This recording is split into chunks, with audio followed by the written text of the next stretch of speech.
আপনারা জানেন আজকে বিএনপির চেয়ারম্যান সাহেব জনাব তারেক রহমান সাহেবের সাথে সাক্ষাৎ করেছেন ambassador to Nepal, ambassador to Bhutan and British high commissioner here in Dhaka.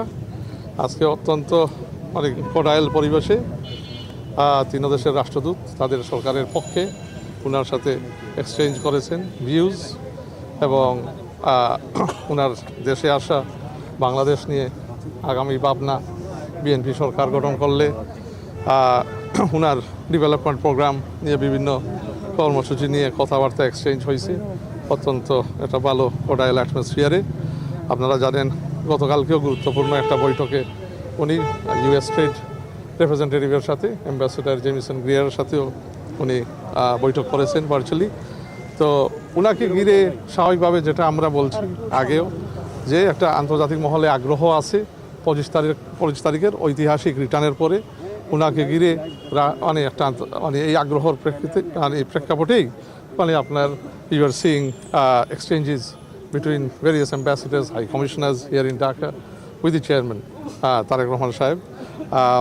So, you know, in terms of, দেখেন আজকে কি শনিবার, সাপ্তাহিক ছুটির দিন, তো সাপ্তাহিক ছুটির দিনও উনি মানে আগ্রহ দেখাচ্ছেন সাক্ষাৎ করার জন্য বিভিন্ন দেশের অ্যাম্বাসেডার, হাই কমিশনার এবং চেয়ারম্যান সাহেব আপনার সব কিছু বিবেচনা করে দেশের স্বার্থে আমরা যে দেশের সাথেই সম্পর্ক করব আমাদের দেশের স্বার্থেই মানে করব এবং যেটা আমাদের মিউচুয়াল রেসপেক্ট, মিউচুয়াল ইন্টারেস্টকে বজায় রাখবে এই ক্ষেত্রেই করবো। তো এই মিউচুয়াল ইন্টারেস্ট দেশের স্বার্থকে প্রাধান্য দিয়ে এই এক্সচেঞ্জগুলো হচ্ছে এবং আমাদের রুটিন কাজের অংশ হিসাবেই মানে এগুলো হচ্ছে।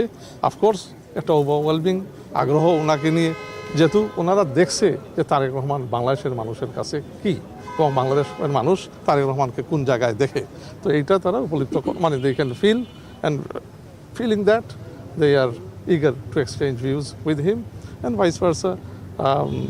আমাদের চেয়ারম্যান সাহেব is very much cordial to meeting international মানে diplomatic community here in Dhaka. হ্যাঁ, আপনারা মনে করেন নির্বাচন পরিবেশ ভালো, ইউ তো ইতিমধ্যেই জানা, ইউ যে মিশন আসছে অবজারভার মিশন তারাও স্যাটিসফাইড মানে বলছে মানে একটা ভালো অ্যাটমসফিয়ার প্রিভেল করে ওখানে মানে সবাই আন্তরিক আছে যারা নির্বাচনের ক্ষেত্রে বাংলাদেশে নেক্সট মানে গণতান্ত্রিক নির্বাচন দেখতে চাই 12ই ফেব্রুয়ারি।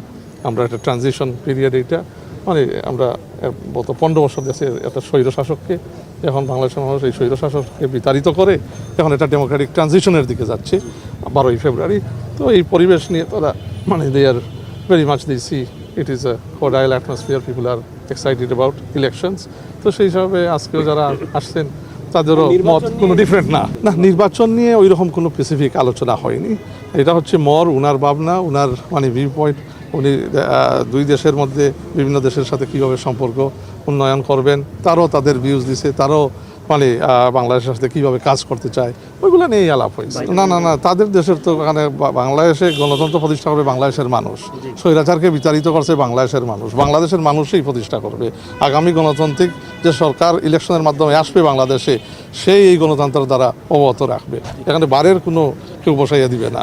বারে যেটা করতে পারে আমাদের সহযোগী হিসাবে, ডেভেলপমেন্ট পার্টনার হিসাবে বিভিন্ন উন্নয়নমূলক কর্মকাণ্ডে আমাদের সাথে পার্টনারশিপে আসতে পারে এবং বিভিন্ন জায়গায় যেখানে এক্সপার্টিস আছে ট্রেডের ক্ষেত্রে, ইনভেস্টমেন্টের ক্ষেত্রে আমরা পরামর্শ নিতে পারি, পার্টনারশিপ গড়ে তুলতে পারি।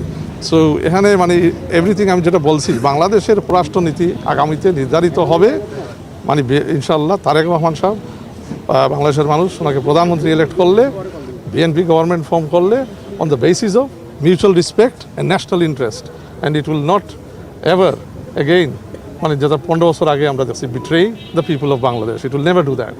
ওইগুলো পার্টি দিচ্ছে, দপ্তর থেকেও জানানো হয়েছে, আবার জানবেন নিশ্চয় মানে খবর কিছুদিনের মধ্যেই তো শুরু করবেন, 21 তারিখ থেকেই তো ফর্মাল লঞ্চ ক্যাম্পেইনের, তো এগুলো আপনারা জানবেন। Thank you.